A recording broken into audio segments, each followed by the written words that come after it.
Muy bien, nos encontramos en un nuevo segmento de entrevistas de Diario Despertar Entrerriano.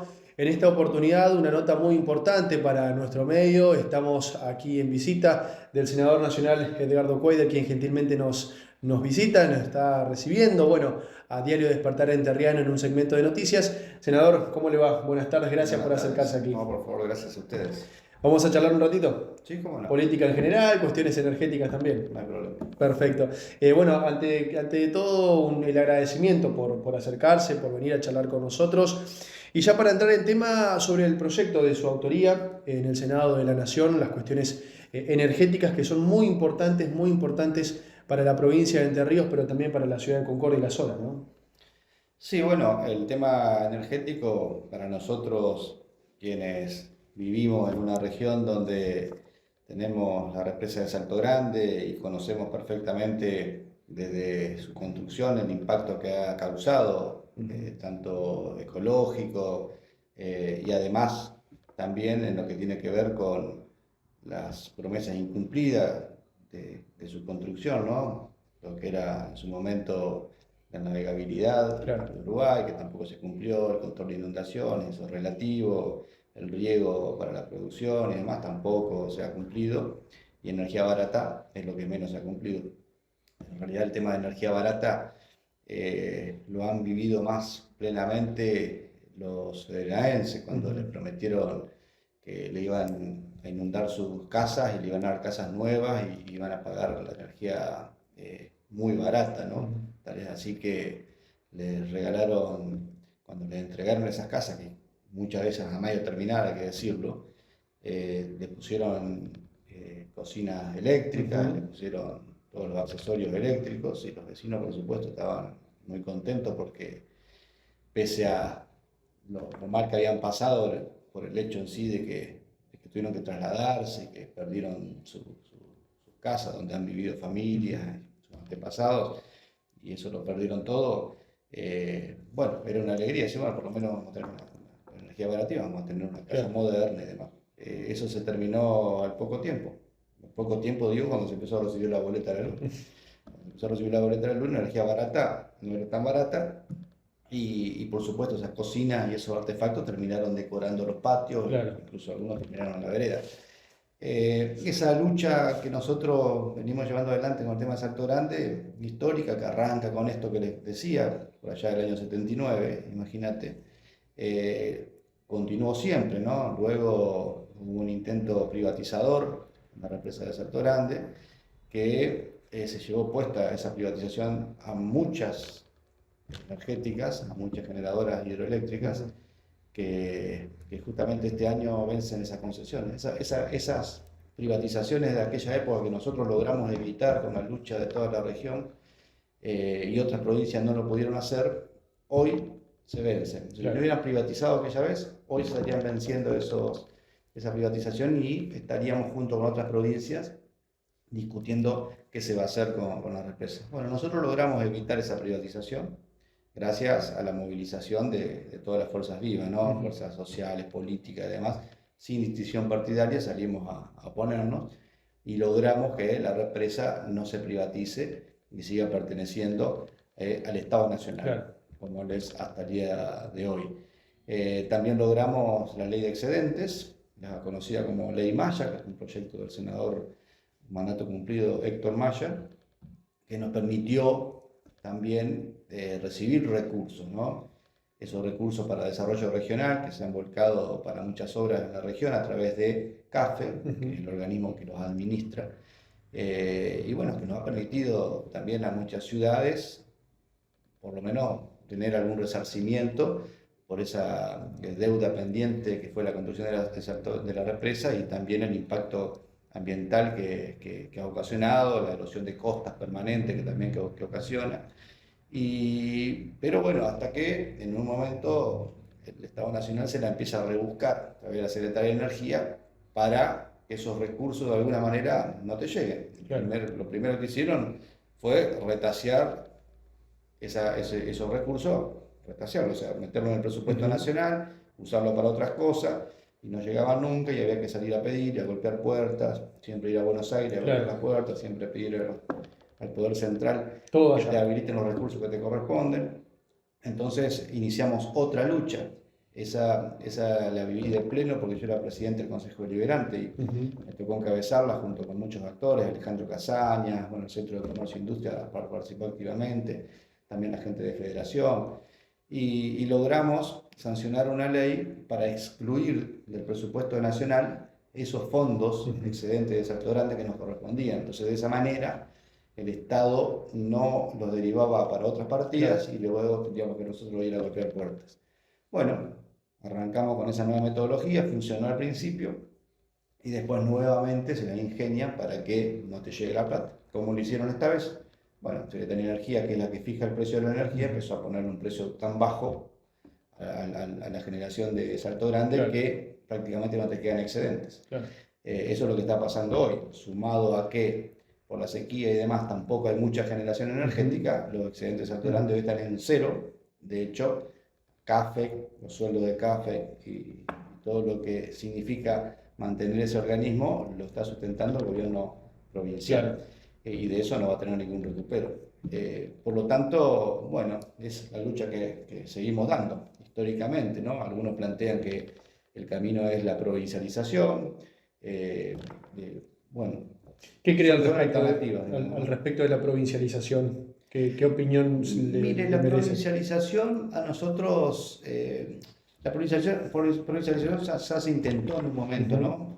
Hubo una sanción en la Cámara de Senadores y de Diputados, que también lo había promovido Maya en su momento. Salió aprobado y la vetó el presidente. En ese entonces estaba el presidente Menem. La veta. ¿Por qué? Porque había una oposición de los uruguayos. Claro. ¿No? ¿Fue en aquel momento que la ciudad se movilizó hacia la represa? No, ahí fue cuando logramos los excedentes de Salto Grande y logramos evitar la privatización. Claro. Luego vino la ley esa donde nosotros proponíamos la provincialización. Claro. Esa ley fue vetada por el presidente Menem porque los uruguayos se oponían. Pero hay una salvedad, ¿no? Luego de la modificación de la Constitución del 94, los ríos pasan a ser de las provincias. Antes eran de la nación, ahora son de la provincia, y eso nos permite discutirlo desde otro lado, la provincialización hoy por hoy, ¿no? Y bueno, estamos en eso. Yo presenté el proyecto de ley de provincialización de la represa de Salto Grande. Pero acá se suma otra cuestión que tiene que ver con la tarifa eléctrica. El costo de la energía en el país ha llegado a un punto, digamos, un punto tan elevado que se hace insostenible para la mayoría de los hogares argentinos. Hoy está a un valor enorme, encima lo vuelven a aumentar ahora. 75%. Y es la discusión que queremos dar. Yo por eso presento la ley de tarifas, que es la que estamos discutiendo. Esa ley de tarifa que ataca varios componentes, ¿no? Usted cuando ve la boleta de luz tiene el componente impositivo. Esta ley de tarifa ataca el componente impositivo. Tiene un componente que tiene que ver con el VAT, que es lo que va a provincias para adentro, digamos, ¿no? El costo de distribución, el valor agregado de distribución, el VAT, el tendido interno de la provincia de Entre Ríos, las distribuidoras y demás, son los costos para mantener ese sistema de distribución eléctrico para finalmente llegar al domicilio, ¿no? Eso también lo atacamos con un factor K que se llama, que tiende a equilibrar ese costo de distribución y emparejarlo con el que tiene Buenos Aires. Buenos Aires tiene un costo de distribución casi insignificante por una cuestión que en realidad es lógica. Es lógica. ¿Por qué? Porque en Buenos Aires, en 10 metros lineales de frente, hay un edificio que tiene a lo mejor 80, 100, 120 y más también unidades habitacionales. Y se divide por esa cantidad, ese costo. O sea, si tiene 80, se divide por 80. Pero acá en el interior, nosotros pagamos por uno. Claro. O sea, 10 metros lineales hay una casa, pagamos por uno. Entonces se nos acrecenta el costo. Y nosotros planteamos un criterio federal y solidario en ese sentido, no porque pidamos nada, sino porque la ley en sí de marco regulatorio energético es federal y solidario para otras cosas, pero en este caso no. Claro. Entonces le planteamos el mismo criterio.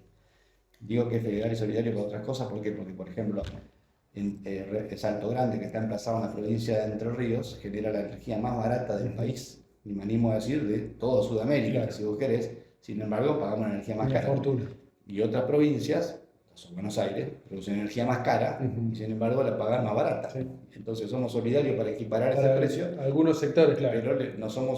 pero el sistema no es solidario en el valor de distribución. Nosotros lo pagamos más caro.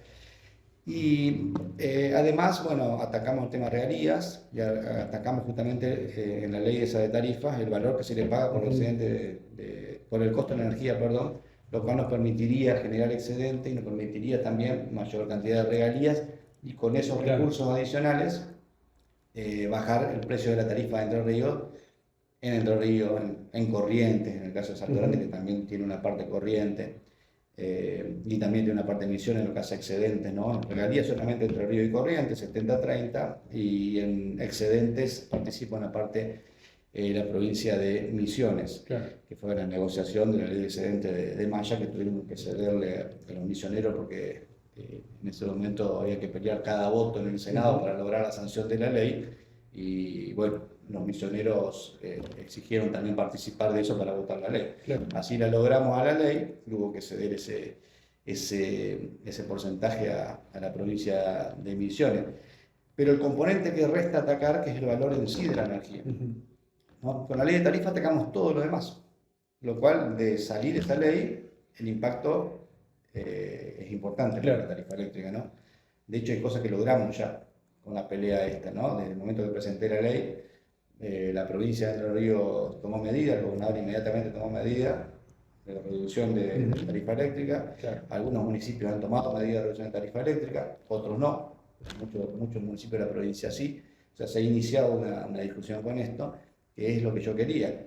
Y ahora voy por la discusión del precio de la tarifa en sí, el costo de la tarifa, eso es un paquete enlatado que viene y allí nadie se mete, allí nadie quiere meterse, nadie puede meterse, porque hay muchos intereses allí. Bueno, en la última sesión en el Senado de la Nación presenté un proyecto para crear una comisión investigadora para que investiguen cómo se compone el precio de la energía, a ver dónde están los excesos en el costo de la energía, porque yo no puedo entender cómo nosotros tengamos una generación de energía a 700 pesos hoy, sin embargo nos venden energía a 13.000 pesos.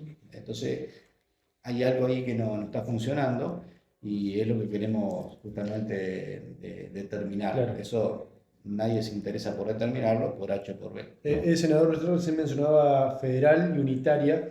Federal y que esté unida, digamos, la discusión de su proyecto. ¿Eso fue el recibimiento o el acompañamiento que recibió usted por parte de otras provincias? No, nosotros estamos en la discusión de la ley de tarifa en este momento. La mayoría de las provincias están con el mismo problema energético. ¿No?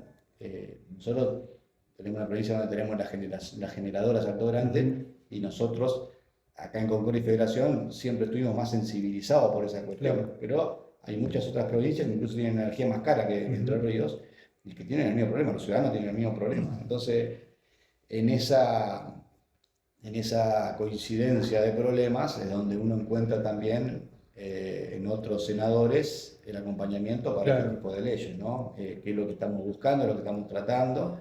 Lo que pasa es que hoy el Senado está trabajando a media máquina porque no hay espacios de diálogo y no hay, digamos, no hay consenso para tratar una cantidad de leyes. Entonces es difícil ir a sesionar si no tenemos el consenso necesario para poder hacerlo, y en esa discusión estamos trabajando. Yo he tomado medidas políticas para poder trabajar esta ley de tarifa, ¿no?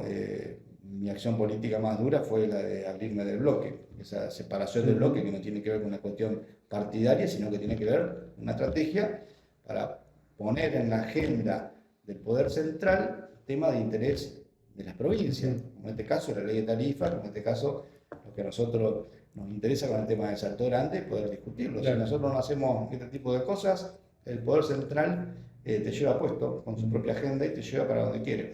¿Este fue uno de los principales motivos, como usted recién mencionaba, de formar unidad federal? Sí. ¿O hay otros? No, este es el principal motivo. Es este el principal motivo.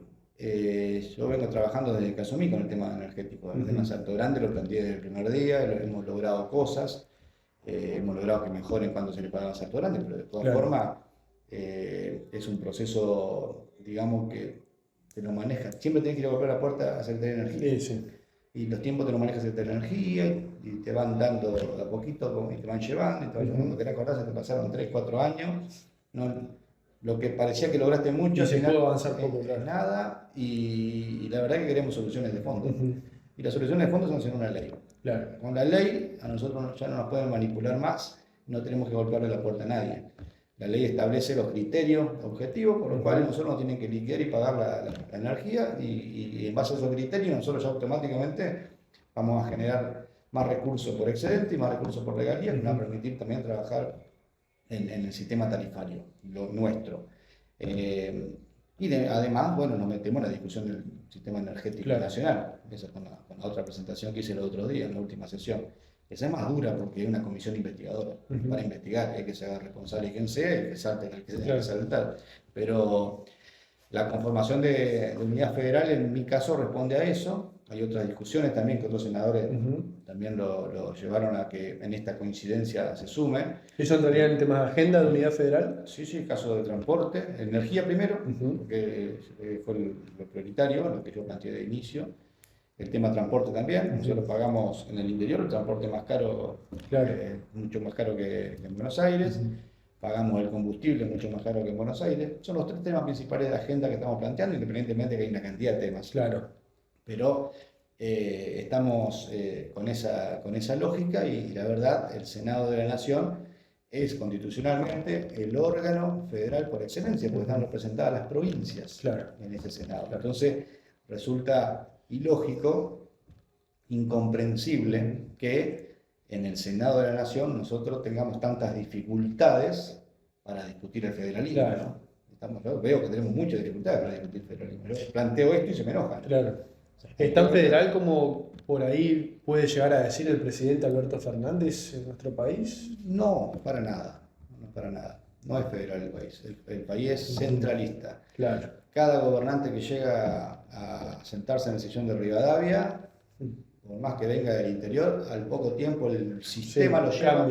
El sistema lo va llevando ya automáticamente porque está todo armado de manera tal de que el país siga siendo centralista. Eso responde por voluntad, porque Alberto Fernández le ha puesto voluntad, a las provincias ha mandado recursos para obras y demás. No estoy criticando esa acción del gobierno, pero de fondo el país es centralista. Fíjese que, bueno, la energía es más barata en Buenos Aires, el transporte es más barato en Buenos Aires, el combustible es más barato en Buenos Aires, vivir en Buenos Aires es más barato que vivir en el interior, una cosa que es incomprensible. Es así. Si querés radicar una industria, te conviene hacerlo en Buenos Aires, porque tenés todos otros beneficios mucho más accesibles. Entonces te conviene irte a vivir a Buenos Aires. Si te revisás los datos del último censo, te vas a dar cuenta que hay una migración de las provincias hacia Buenos Aires, porque te conviene ir a Buenos Aires. Entonces, es centralista hasta en eso el país que tenemos. Y tenemos que revertir eso, no podemos permitir que eso pase. Y después encima, si hace, digamos, un sistema político que hay que cambiar totalmente, como está funcionando actualmente, el sistema político donde tenemos elecciones cada 2 años, y la lógica eleccionaria de los partidos políticos tiene que ver con los distritos. ¿A dónde te fijas vos cuando querés ganar elecciones? Donde hay mayor cantidad de votos, las ciudades más grandes, a nivel país, las provincias más grandes. ¿Dónde está? Buenos Aires. Y cada vez más gente sale de Buenos Aires, por lo tanto Buenos Aires cada vez más va a absorber mayoría de poder y mayoría de recursos y mayoría de todo. O sea, es un camino que si no nos planteamos en algún momento y lo cambiamos, nos va a llevar puesto todo. Claro, eso responde también un poquito a que casi todos los presidentes de la República Argentina a lo largo de su historia vinieron del interior. Bueno, sí, muchos presidentes, es lo que te digo, vienen del interior o vengan de donde sea, cuando se centralismo sentando en el centro de Rivadavia, todo el sistema que ya está funcionando los va llevando, capaz no se dan cuenta, pero los va llevando al centralismo. O sea, todas las medidas son centralistas y así siguen siéndolo, ¿no? Lo vemos a diario con las medidas económicas, con todo. El interior permanentemente tiene que estar peleando por sus intereses, por su producción, por sus pymes, por todo esto, ante medidas que por ahí toman poder central en base a las necesidades que tiene ese centralismo, ¿no? Así que bueno, esa es la discusión que tenemos ahora. Nosotros la estamos dando. Levantamos una bandera ahí, vamos a ir tomando fuerza, pero hoy por hoy estamos plantándola. Se sintió, fue un golpe lo que hicimos y la discusión la pusimos sobre la Fue un mesa. boom lo de apartarse del frente de todos y formar unidad federal, estuvo en las primeras planas de los principales medios del país. Sí, fue un golpe duro para despabilar un poco Claro. y plantar esta discusión del federalismo en el Senado de la Nación. Te digo, cuesta, Claro. pero no vamos a ceder, o sea, vamos a seguir en este camino. De hecho, yo estoy planteando otro tipo de proyectos también, presenté una reforma constitucional en diciembre para cambiar el sistema electoral, el sistema, cómo funciona hoy el gobierno. Yo sí que lo desmenuzo y lo hablamos en detalle, lo que tiene que ver con que no haya elecciones cada 2 años, tiene que ver con fortalecer la distribución de poderes y el equilibrio de poderes y no centralizar todo en el presidencialismo, que es exacerbado.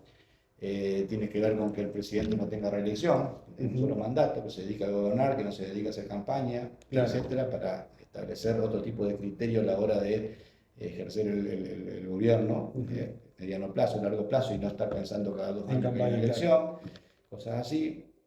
Y también estoy planteando la discusión del cambio de capital, de la capital del país. ¿no? Que ya se puso en una vez algún Alfonsín momento. planteó en cambio de capital, que lo quería llevar a Viedma, ¿Y usted qué plantea? Entre Ríos. Que la provincia de Entre Ríos sea la Paraná, capital. Consejo Uruguay. En realidad estaba trabajando en la línea Paraná, el otro día me reuní con el intendente de Consejo Uruguay, Martín Oliva, y hablamos un poco de historia. Y la verdad que Entre Ríos tiene para discutir. Tenemos todo. Tenemos todo. De hecho, la primer capital del país, la primer capital constitucional del país fue Paraná. Así que vamos a discutir eso, tenemos que salir del centralismo porteño y todo es parte de esta discusión. ¿no? Tenemos puertos, tenemos fronteras, tenemos ríos. Tenemos todas las condiciones para aeropuertos, todo. ser capital del país. Hoy hay otras provincias que también tienen pueden tener las mismas ventajas y las mismas pretensiones.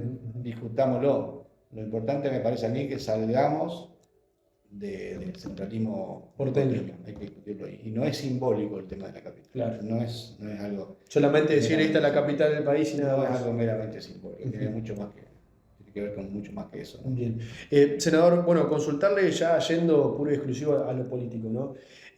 Hace poco tiempo el gobernador de la provincia, estamos hablando del contador Bordet, anunció a Adán Bal, intendente de la ciudad de Paraná, como quien sería el encargado de encargarse de seguir el mandato de Bordet en apoyo de Adán Bal. ¿Qué opinión tiene al respecto sobre lo que anunció el gobernador? También sobre lo que fue el viernes la reunión de intendentes y representantes del PJ en la provincia de Entre Ríos. Bueno, muy positivo porque el gobernador ha tomado una decisión estratégica con la finalidad de posicionar al frente de todos de la mejor manera para encarar el proceso electoral que viene, que tiene que ver ni más ni menos con la sucesión de su gobierno. Ha sido un gobierno excelente, un gobierno de muchas obras, realizaciones y sobre todo un gobierno transparente, austero, que le ha dado a la política creo que un aire fresco y un aire de credibilidad importante, ya que, los números hablan por sí solos. Claro. El gobernador Bordet al día de hoy tiene una valoración positiva en la sociedad mayor al 60%. Para un gobernante que está prácticamente hace 8 años y que estuvo además 8 años en la ciudad de Concordia, que tenga más del 60% de aceptación de la gente, no es menor y no es un caso común que se dé en la política. Y creo que eso revaloriza a la política, que está tan desprestigiada, ¿no? Por justamente casos que no son precisamente estos, ¿no? Todo lo contrario. Entonces, es positivo. Y el gobernador ha tomado una decisión estratégica. Había que decidir, primero había que tomar una decisión de si ir en elecciones desdobladas o ir en elecciones simultáneas. Y luego, habiendo tomado esa decisión de simultaneidad, con un cronograma electoral en virtud, claro, de esa decisión de simultaneidad, que te da tiempo hasta el 24 de junio para presentar listas, el gobernador dice, pero tenemos un adversario político, Frigerio, que está haciendo campaña hace 3 años para ser gobernador, y nosotros no tenemos ningún candidato en la calle y necesitamos imponer, instalar y trabajar una candidatura. Entonces, el tiempo es escaso, Claro. por eso el gobernador dice, tengo que tomar una decisión ahora, no puedo esperar hasta el 24 de junio Claro. para decidir, porque ya quiero poner un candidato en la calle para que la Para gente lo trabajar, conozca, claro. para que conozca su propuesta y para que vaya evaluando en base a esas propuestas y en base a conocer al candidato, si es un candidato a votar o no por la ciudadanía, eso ya será otra cosa. Pero en ese tiempo, ese es el tiempo que gana el gobernador decidiendo hoy Claro. por ese candidato, ¿no? Independientemente del candidato, la decisión estratégica del gobernador puede ser correcta, es lo que salimos a bancar el viernes. No salimos a bancar a un candidato, Claro. salimos a bancar una decisión estratégica del gobernador y eso es lo que pasó el día viernes. Si, miren, la mayoría, casi todos los intendentes de Entre Ríos y casi todos los dirigentes de Entre Ríos, cuando se les preguntaba, cuando yo he hablado con muchos de ellos, el gobernador ha hablado con muchos de ellos, haciéndole consultas, y todos le decían, mire gobernador, usted tiene en su mano la decisión Claro. que usted tome la vamos a respetar, porque es el jefe político. Lo que no queremos es interna, la mayoría decía no queremos internas. Elija al gobernador y elija a quien elija, lo vamos a respetar. Eso decía la mayoría de los intendentes y eso fue lo que respaldaron también el día viernes. Una decisión estratégica del gobernador que, bueno, decidió que Adam Val es quien tiene mayor posibilidades de ganar la gobernación. Y esa es la decisión que salimos a bancar todos, ¿no? ¿Cree usted que es el indicado? ¿Vale? Mire, todos los candidatos o quienes pretendían por ahí ser candidatos estaban en condiciones de gobernar la provincia excelentemente. Fíjese que, bueno, Enrique Cresto de Concordia, sobrada trayectoria para ser gobernador de la provincia. Martín Piallo de Gualeguaychú, intendente de Gualeguaychú también, con experiencia. Bueno, ni hablar Val también, intendente de Paraná, excelente gestión, aparte ha sido ministro de gobierno, tiene también una trayectoria. Vicegobernador también. Vicegobernador, también sobrada trayectoria. Laura Strata, vicegobernadora, fue diputada provincial. Juanjo Bahiro fue intendente, fue diputado provincial, fue diputado nacional, ahora es funcionario nacional. Todos tenían capacidad para encarar este proceso, tanto electoral como eventualmente de acceder a la gobernación, de poder gobernar en excelentes condiciones y máximo teniendo en cuenta que Bordet va a dejar una provincia totalmente ordenada y previsible, entonces con más razón todavía. Así que cualquiera podía haber sido el candidato a gobernador del peronismo y cualquiera podía haber tenido también excelentes posibilidades de ganar la elección o competir, digamos, de una forma fuerte para poder ganarlas. El gobernador Bordet se inclinó por Val. Yo, por supuesto, apoyo esa decisión y vamos a acompañar todo este proceso desde el lugar que nos toque, ¿no? Perfecto. Vamos a hacer una pausa. Sí, así, bueno, toma un cafecito, toma un poco de agua y vamos a volver con otros temitas más aquí en Diario Despertar Entrerriano. ¿Cómo no?